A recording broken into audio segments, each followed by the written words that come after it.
देते हुए अपनी बात समाप्त करता हूं। श्री रघुराज प्रताप सिंह बाजवा। माननीय अध्यक्ष, महामहिम श्री राज्यपाल के अभिभाषण पे आपने बोलने का अवसर दिया, इसके लिए कृतज्ञता ज्ञापित करता हूँ, आभार व्यक्त करता हूँ।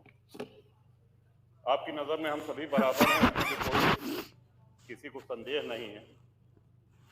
10 मिनट 38 सेकंड, 12 मिनट 32 सेकंड और 8 मिनट, तो लेकिन हम फिर भी प्रयास करेंगे श्रीमान कि गागर में सागर भर दे, आपको टोकने की आवश्यकता न पड़े।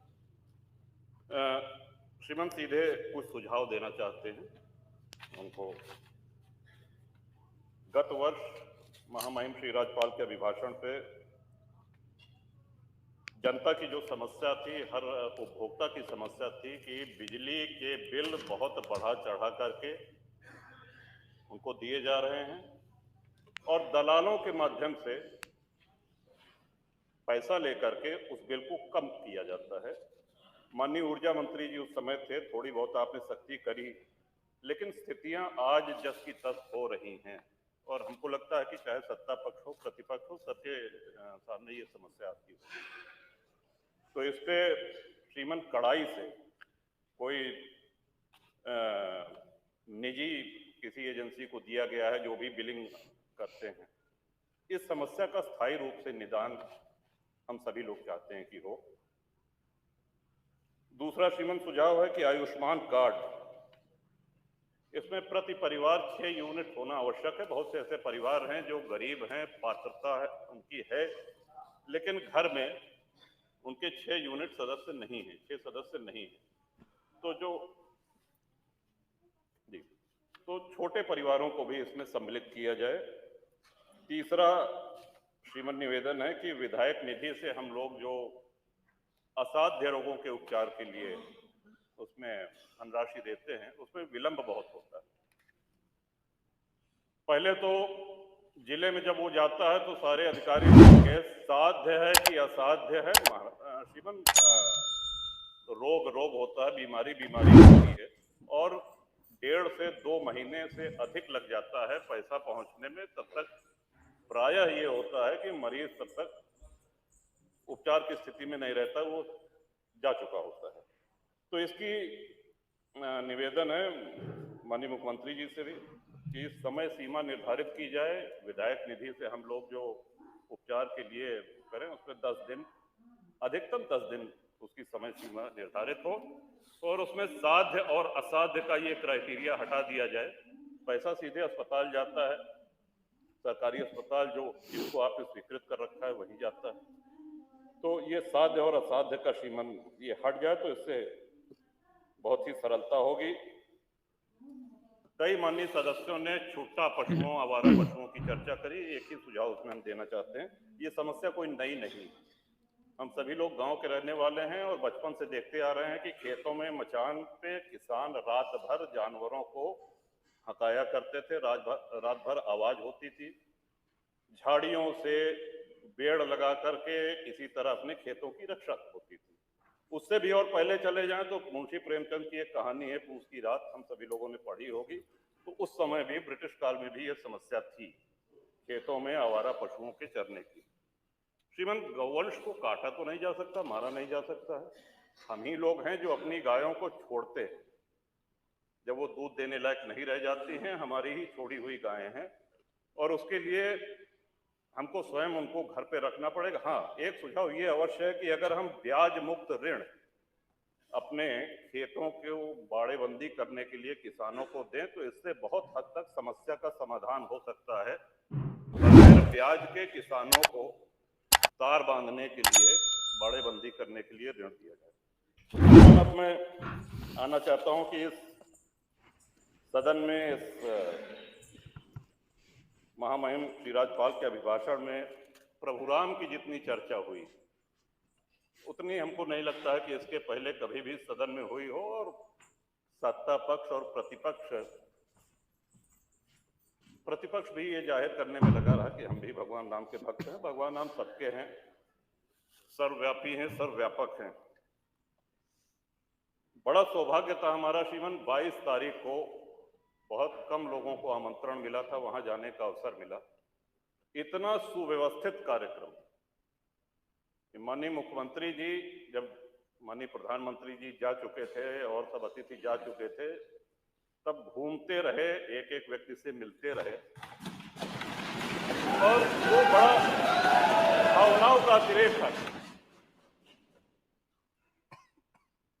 भगवान श्री राम के हम सभी लोगों के जीवन में, हमारे यहाँ अवध में जब शिशु का जन्म होता है तो उसके कान में राम नाम, राम कहा जाता है। जब विद्या आरंभ होता है श्रीमन, तो राम लिखा जाता है तख्ती पर, उसका हाथ पकड़ करके।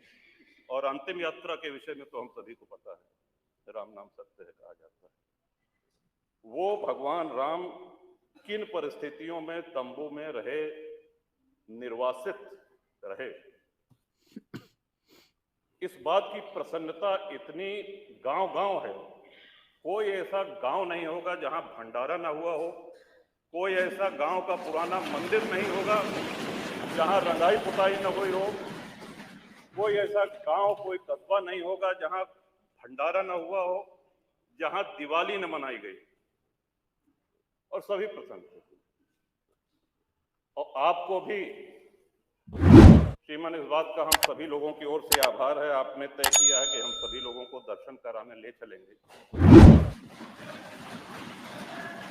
कुछ विधायक अभी चर्चा कर रहे थे कि हम लोग जाएंगे कि नहीं जाएंगे। इस पे चर्चा मेरे विचार से आपके नेतृत्व में, और आप दल से बहुत ऊपर हैं, आपको हम सभी लोगों ने अपना विश्वास व्यक्त किया है, चाहे वो सत्ता पक्ष हो चाहे प्रतिपक्ष है। तो ये यात्रा आपके नेतृत्व में हो रही है, तो मेरा सुझाव है कि सभी साथियों को, सभी विधायकों को खुशी खुशी चलना चाहिए।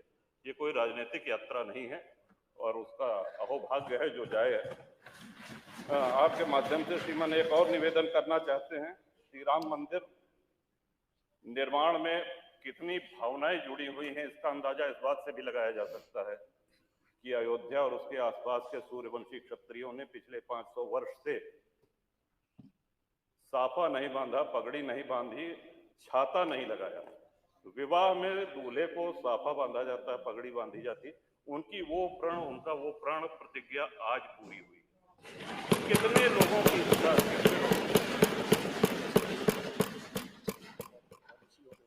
आप ही के माध्यम से श्रीमान ये भी अनुरोध करना चाहेंगे,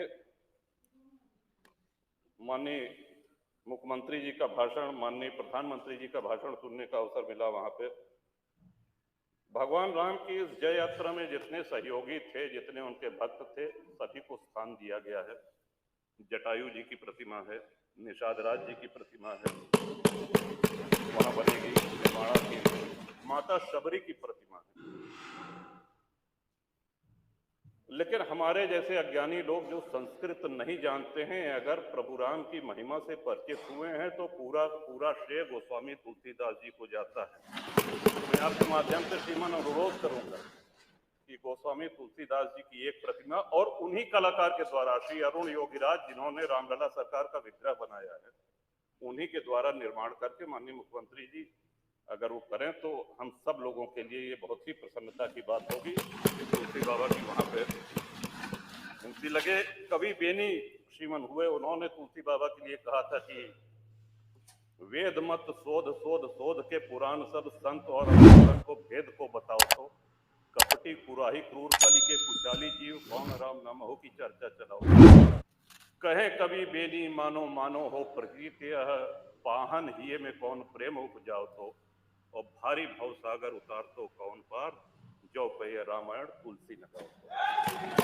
तो तुलसीदास जी की वाणी, उनके ग्रंथ को कितने श्रद्धेय कथावाचकों ने हम लोगों को सुनाया है और भवसागर पार किए हैं। इन्हीं शब्दों के साथ श्रीमन, जो हमको कहना था सारी बातें आ गई हैं। क्षेत्र के विषय में डिग्री कॉलेज हमारे हदगुआं क्षेत्र में और बिहार में चाहिए, ये आपके माध्यम से हम कह दे रहे हैं श्रीमन। बाकी शुभकामना और महामहिम श्री राज्यपाल के अभिभाषण का समर्थन करता हूं। बहुत बहुत धन्यवाद।